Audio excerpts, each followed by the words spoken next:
He told her to follow him outside, not upstairs, not into the studio, but into the earth itself.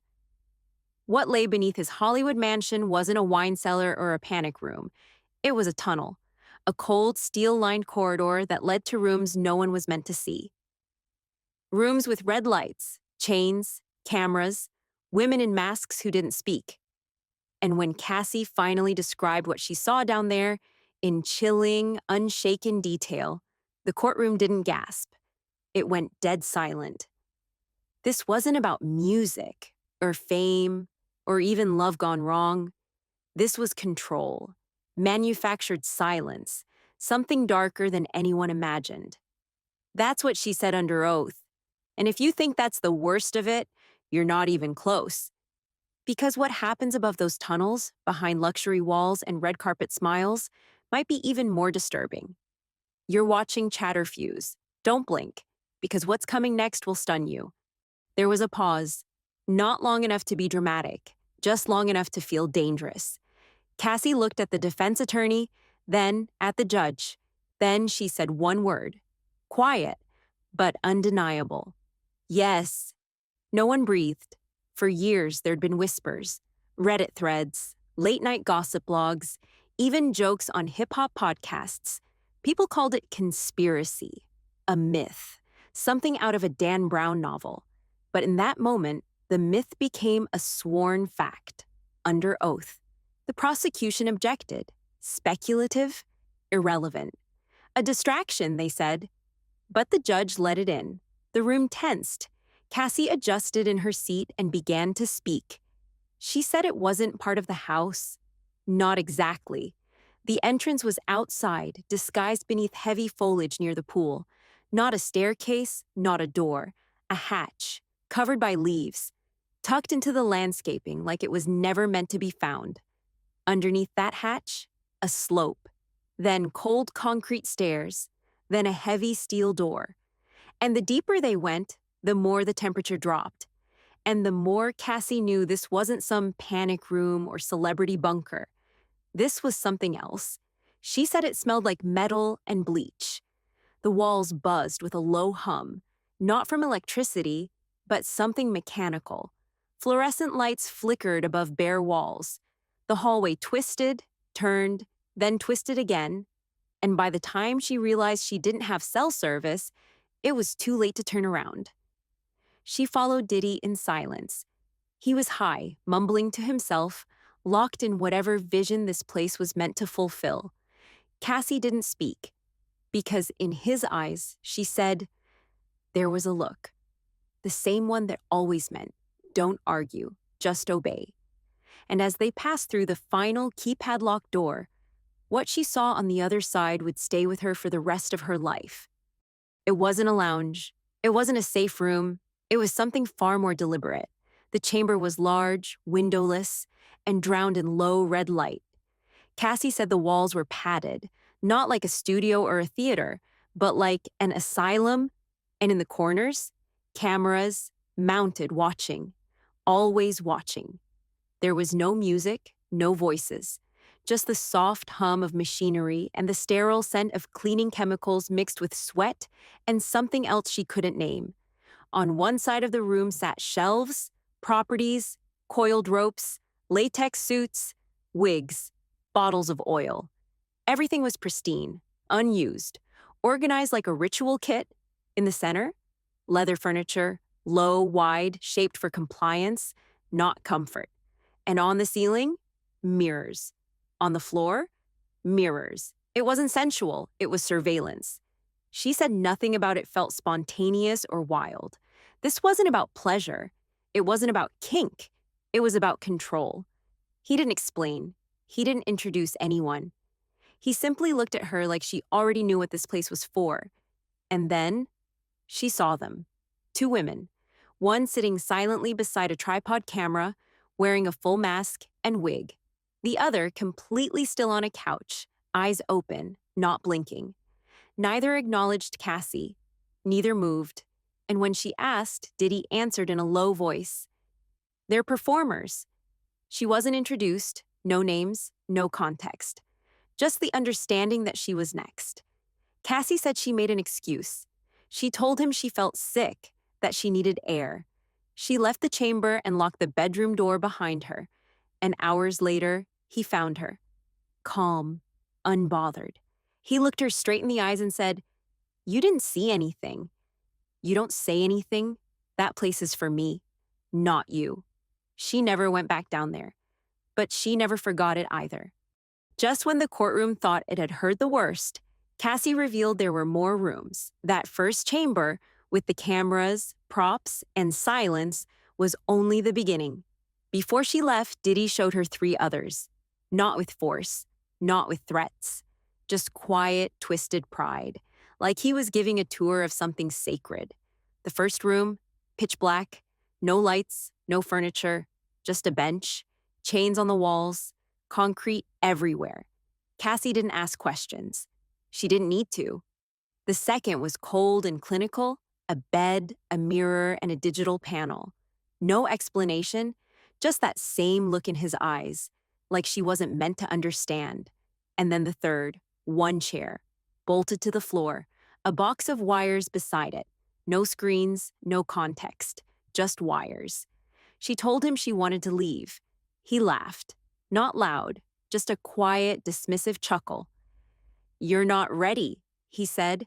But it was the next thing he whispered that chilled the entire room. "This is where I bring the ones I own." No shouting, no smirk, just ownership, like she'd signed something she couldn't take back. And as she backed away, Cassie said she heard something behind the final door. Not quite music, not quite voices, just noise, muffled, distorted, like someone or something was trying to speak through walls. She didn't want to know. She never looked back. But the smell, the feeling, it followed her, even after the shower, even after she locked herself in her room and cried, it was still there. If the tunnel exposed Diddy's hidden world, then what Cassie described next revealed how far it extended above ground, into penthouses, hotel suites, even their own bedroom. The defense called it a lifestyle. Cassie called it something else entirely. They referred to it in texts, in casual conversations, even in jokes. One word, 2 syllables. Freak off. But in court, Cassie made it clear. There was nothing casual about what those nights really were. She described them as scripted, planned like events, timed like business meetings. He'd assign roles, decide costumes, give instructions. And sometimes drugs were part of the instructions. It was never spontaneous. She said these weren't wild celebrity parties. They were performances for an audience of one. The jury was shown the messages, text from Diddy reading, "Game starts at 10 p.m. No breaking character until 8 a.m. Bring candles, wear the wig. Tonight, no safe word." He wasn't hiding it. He was organizing it. And here's where the courtroom shifted again, from shock to disgust. Because yes, Cassie admitted, she sometimes agreed, but she said it plainly. Agreeing while drugged isn't consent. She often didn't know what she had taken. Sometimes she didn't even remember what she'd done. She spoke of feeling foggy, slow, obedient. Not out of desire, but because whatever he gave her made her body easier to move and harder to fight back. These sessions weren't rare. They happened twice a month, sometimes more, in homes, in hotels, in the same tunnel she thought she'd never return to. One night in particular, she said she was told to wear a full latex suit and remain silent the entire evening. "You speak. You get punished," she remembered him saying. The guests were strangers, masked, nameless. He told her to trust him. And then there was the message, the one that stuck with her. "This time, I want control. No safe word." She said afterward she felt hollow, detached from herself, from her body, from who she used to be. And when it was over, she didn't cry. She deleted videos, wiped messages, not out of shame, but survival. Because in his world, silence was the price of safety. Narration: the drugs weren't about fun, they were about control. Cassie testified that Diddy, or his staff, regularly gave her pills, opiates, MDMA, benzos. Sometimes she didn't even know what she took. He'd tell her, "This will help you relax." But she said it didn't relax her. It erased her. She'd go foggy, slow, obedient. One night, she woke up alone on a floor in Miami, camera light on, sweat soaking through her clothes. She had no memory of what happened or who was there. That's when she realized she wasn't just being used, she was being recorded. Later, she saw a clip on Diddy's laptop of her with two men she didn't recognize. She hadn't consented. She hadn't even been conscious. She begged him to delete it. His reply? "I keep everything." For leverage. This wasn't love. It was a system built to trap her.